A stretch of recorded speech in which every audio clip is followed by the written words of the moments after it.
Birdies! Today we have something very fun and I'm so excited to do this. We are in June, halfway through 2024. Yeah, so today we're going to do the mid-year book freakout tag, which is just so fun. This will be my third year doing it on my blog.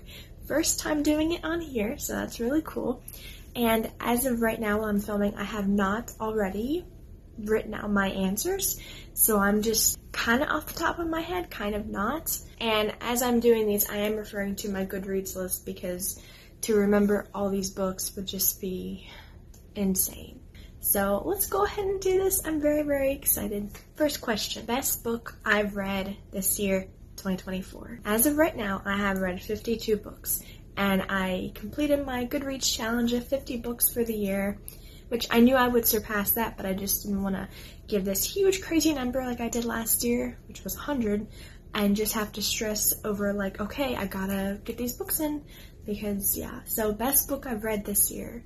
I've got a few that I really enjoyed, have given 5 stars to. There's been The Gentle Hope, Guild of Thieves, Hook, Becoming Hook, but I think out of all my favorites, the one that has stuck with me the most and that I loved reading was Animal Farm, and that was part of my Spell My Name in TBR's challenge, which you can watch right here, and it just was so good. Very easy to get through, very easy read, such a good message, very prevalent to today's time, and it has just stuck with me, so that's going down as my best book of this year. The best sequel of this year. Oof, okay, I have been reading a few different series, The Kitten Files, Death Note, and The Cirque du Freak. I'm also reading the Narnia series. I'm gonna say the best sequel, though, was The Lion, the Witch, and the Wardrobe, definitely. I need to get back to reading those books. I have book 3 sitting on my nightstand. Haven't touched it. A new release that I haven't read yet, but I want to. Where to even begin? Okay. So, there have been a crazy amount of new releases this year, and especially like multi-author series. I'm sure if you watch my cover reveals I do, and also follow my socials, I post a lot of those. There's just so many. First of all, there's the Hope Ever After series. I've only read books 1 and 2. I'm still on 3, so I want to read all of those. Those are going to be awesome. And I also need to still finish the Black Rose collection, which is intense. The book is thick, I'm not even kidding you. You'll see it in a bit. I'll show it to you. It's insane. Sacrificed Heart series, which the whole series looks cool, but my main focuses that I really want to read are Assassin of Fire and Sacrifice by Mary Meckham, and then Pearls of Salt and Sacrifice, I think it is. I did start reading Mountains of Dragon. I forget what it's called, it's right there. I did start reading that. I never finished it. I need to, but I really want to read those 2 that I mentioned. They sound really interesting. Also, The Dreamer by Abigail B. Raines, which I need to read the entire series. This is just the new release, just came out, so I need to read that, but I need to read first The Guardian, and then The Intercessor, and then this one. It's a lot. This one by Karen Heckler, Eye of the Storm, anticipated release for the second half of the year. I'm very excited for This Gray Canvas by Jaden Phillips. It sounds like it's going to be very heartfelt and a fun book. I'm very intrigued. It is releasing in June by Amanda Dykes, Born of Gilded Mountain. It looks really interesting. The cover is gorgeous. I love the blues and everything. I still have yet to read by her All the Lost Places, and I'm not gonna lie, her books, I've only read part of that one, but so far the writing, it's beautiful and it's very poetic. You do need to slow down to appreciate it. You can't just speed read through it. So I think that's with her books, you really need to take them slower. And I'm not really good at taking books slow. I like to get through them, you know. And I am very excited. I have pre-ordered a physical copy of A Token of Love. Never read anything by this author. I am subscribed to her newsletter and it sounded interesting, and so, you know, I went with it. But I pre-ordered that. It should be out in September sometime, so I'm very excited. And yeah, so there's that. Betraying Korth, I think. The Thing's right here. By Mary Meckham. It's the 3rd book in that, so I'm very excited to read that. And this may be cheating, but I'm very excited for my own release coming out in December.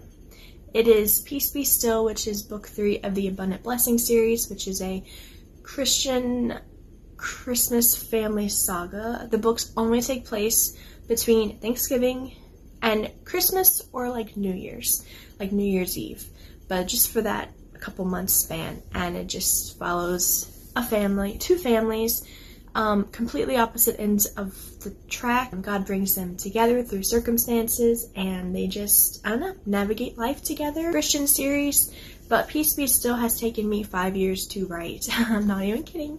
It was supposed to be out in 2019, which I'm so glad it did not come out when I wanted it to. It wasn't ready. I wasn't ready for it to come out, even more so. I went through 2 years of writing slumps in between that. Like, so many things have happened since 2019. Some are, the elephant in the room, and some are just, personal things that I know. I'm just rambling now. I'm excited for the release. It's going to be epic, and it's getting the full street team, launch team, arcs, cover reveal, and it's getting the whole shebang, which I'm very excited. Okay, next question. Biggest disappointment of 2024. I'm going to have to go The Inheritance Games. I was really excited to read it, and I thought it would be really cool, but it turned out it just wasn't for me. I did not like the love triangle. It was messy, and no. So that was kind of a bummer. I was looking forward to that. The biggest surprise of 2024, hands down, the entire Cirque du Freak series. It's something I don't usually read. I'm not into vampires. Spur of the moment, after I watched The Vampire's Assistant, which was free for a very limited time on YouTube. It's not anymore. I watched it and I was like, ooh, that's a book series. That sounds really intriguing. And so 12 books later, which as I'm filming this, I'm on book 12. Some things have happened, guys, and it's been intense. It's been a lot. So that was definitely the biggest surprise. I didn't expect to read this series, and it just, I don't know, I was in it for the long haul. I'm just going to say, if you're intrigued and you're like, okay, I'm going to check it out, but should I watch the movie first or read the books? Read the books first. The movie will ruin it for you, because they literally took all 12 books, crammed them into one tiny box called the movie, and there are a lot of spoilers, and it will ruin the books, because you get to the part and you're like, oh, I already know what's happening, and then it happens and you're like, definitely read the books first. Save the movie as a treat, a reward for getting through 12 books. Yeah, don't do the movie first. That's just my opinion. Some people may like it the other way, but that's my advice. Books first. New favorite author of this year. The first one that comes to mind is Melanie Dobson, who wrote The Runaway, which I loved that book.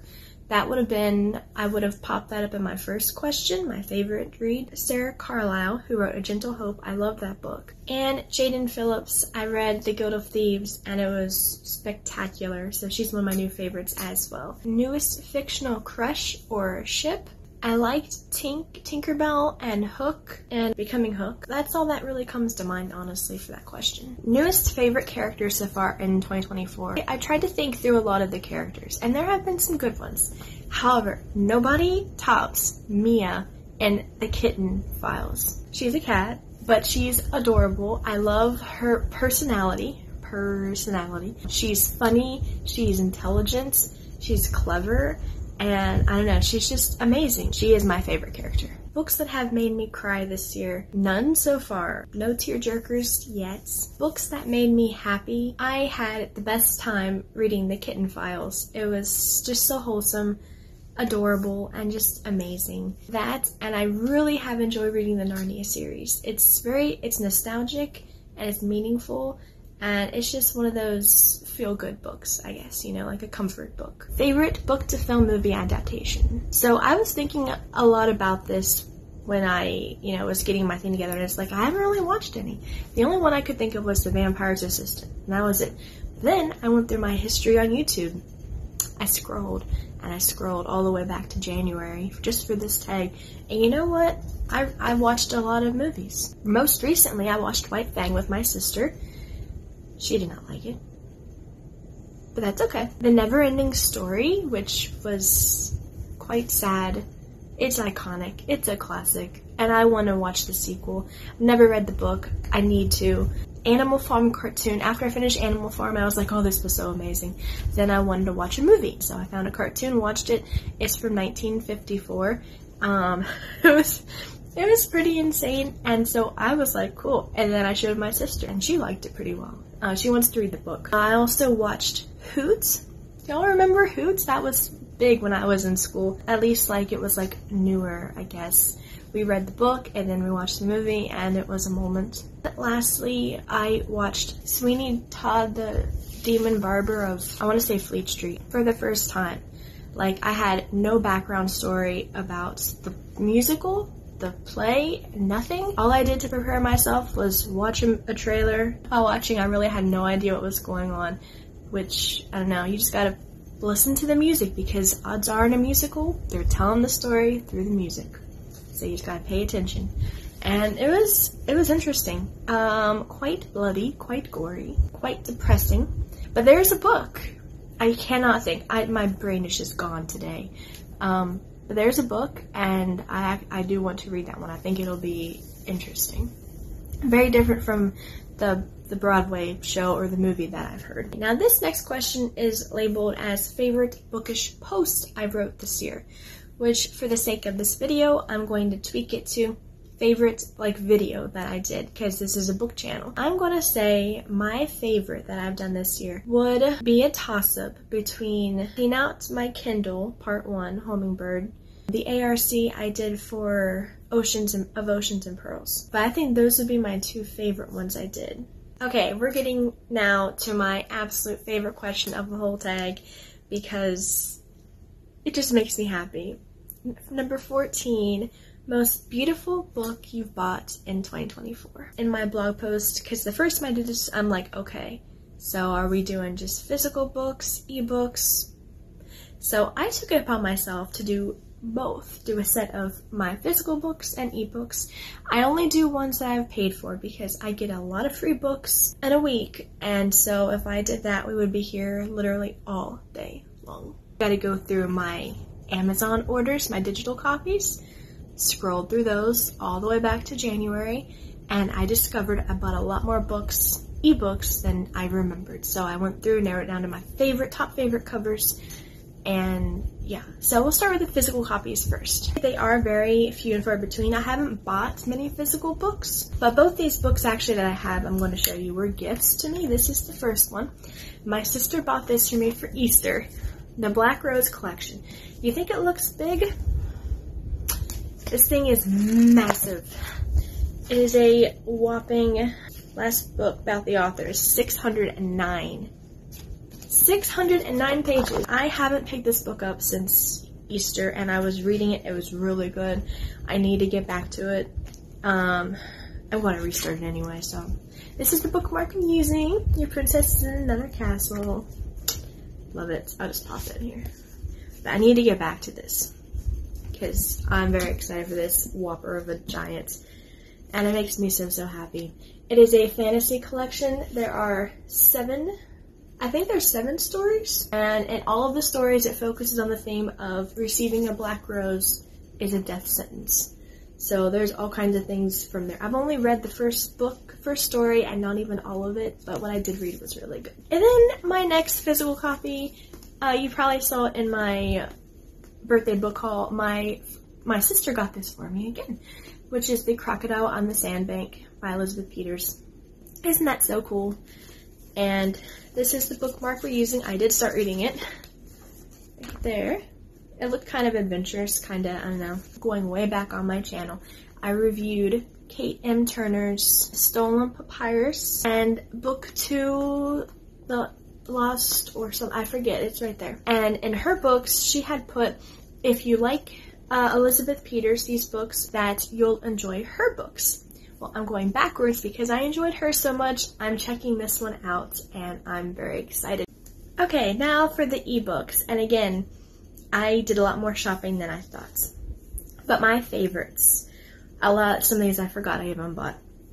are Yellow Tape Letters by Caitlin Miller, A Cascading Hope, which is part of the Hope Ever After series. This one is leaning toward my favorites because of the colors. I love turquoise, teal, my favorite colors ever. You'll see me wear blue in a lot of these videos. And also it is a Little Mermaid retelling, which you'll notice a theme going through these books. There's like 3 of them that are Little Mermaid retellings. And so, I don't know, Ariel was always my favorite princess growing. Ariel and Pocahontas. All these multi-author fantasy series going on. In the coming weeks, I have another multi-author series that I'm going to share. The cover reveals have been ongoing, and there's like 4 sets because there's spring, summer, fall, and there's going to be winter. I'm going to wait until all the covers are out, and then I'm thinking about doing just a video and just showing the covers. And right now there are no official synopsises, so I'm probably going to wait until we get to that stage where there's like, I can show you better about the books, you know, and it'll be a whole video by itself because so far there's 8 books and that there's 4 for each season. There's going to be 16 books. It deserves its own video. So all these series going on made me think, wow, I wonder what other multi-author series I've missed out on. Like this year and last year, I really got going into helping with cover reveals and like arcs and such. And it's been really fun, and I love getting involved with others' releases and launches and like being a part of that to spread the word. And you know, it's just fun. And I love to cheer on other authors, and it's so much fun. And so, seeing what I've missed, there is apparently a Once Upon a Princess series. I'm interested in reading all of them, but this one, Little Mermaid retelling, The Silent Prince, looks interesting, and the cover's really pretty. So I feel like I've been missing out, I think, and I'm really getting into the retellings and the fantasy, and I have found some of the covers for those types of books are absolutely gorgeous. I mean, they're just so pretty, and yeah, and I'm a sucker for a pretty cover. I've got Hunting Sirens, which is a gender-flipped Little Mermaid where, you know, the guy's the mermaid and she's the person, you know, and it's by Mary Meckham. So, and this is the 2nd book in the Legends of Neverland. I did start reading it. I need to get back to it, but I'm very excited to continue this. We have The Runaway by Melanie Dobson, which is just a pretty cover. Then Heart of Trust by Christina Hall, which is part of the Heart to the West series, is also a multi-author series, which, yeah, I haven't read any of these yet of the series. I need to get going, but I do have this one, and it's really pretty. Just 2 more, hang with me. And then we have Pearls of Salt and Sacrifice, which I mentioned this one before, that I want to read it. It just looks really cool. I like the kraken, the tentacles and everything. I'm assuming it's a kraken. It looks really cool. And then lastly, Spring of Sparkling Song is a magic flute retelling. Which, I mean, besides H.R. Puff and stuff, I don't know any stories about a magical flute. Part of the Seasons of Magic and Music series. Okay, so the very last question, number 15. Books I need to read by the end of 2024. There's a difference between wanting to read and needing to read. Unrealistically, I want to read everything on the shelf that has not been read already. I want to read everything on my Kindle. Everything. All at once. And I know that's unrealistic, so there's no sense making a very long list that's unobtainable. So I have downed it to books that I'm currently reading that I'm going to finish, and also books that I just need to get done for certain reasons. I need to read Just Right, which is an ARC copy I have. It releases in July, so I'm going to get it done. I will actually, sometime this month in June, I'm going to have my ARC full review video, which will be fun. I need to read it. It's already June 12th. I need to read it. Okay, I'm going to read it in a couple days. Get it done, and that'll be that. I need to read the Black Rose collection, because now that I've gotten it out and I'm looking at it, it's like, I really want to finish it. Really want to finish it. This one is not on my blog post because it's brand new. This, The Girl Who Knew Too Much, which I have a very special fun book challenge we're doing with this, and another book that I don't have with me. We're going to do something fun with this, and yeah. So I need to read this as well. A Silent Hope, which is the current one I'm on in the Hope Ever After series. So I'm not putting down all 17 that I need to read. I'm only going to list the one that I'm currently on in hopes of getting back into it. I need to complete the Narnia series. Okay, and that's just what I need to read. There's stuff I want to, but you know, we're keeping it at that. So that will conclude this tag. I hope you enjoyed it as much as I did. It was really fun. So, and with a tag, there's tags. Okay, if you have read books this year at all, even just one or two, consider yourself tagged. And if you haven't read very many books, and if you have to skip a question, whatever, no worries. And if you do decide to do this tag and you do it in a video, I would love to see it. Feel free to tag me. That would be very fun. Or mention me. I'm still new to doing this, so I don't exactly know all the terminology. So in the comments, tell me, what was your best book you read this year? And what was the biggest surprise that you read this year? And again, you can answer more questions if you want. I'm just throwing those out too. So thank you for watching. I hope you had fun, got some book recs, because book recs are very fun. And I will close for now. I have obviously quit with the whole first and third Fridays things because I'm just kind of on a rampage now. So I don't know when the next video will come out. I even had one in the past come out like on a Wednesday, I think. So you'll see me when you see me, and it's going to be a bookishly fun time. So until next time, happy reading!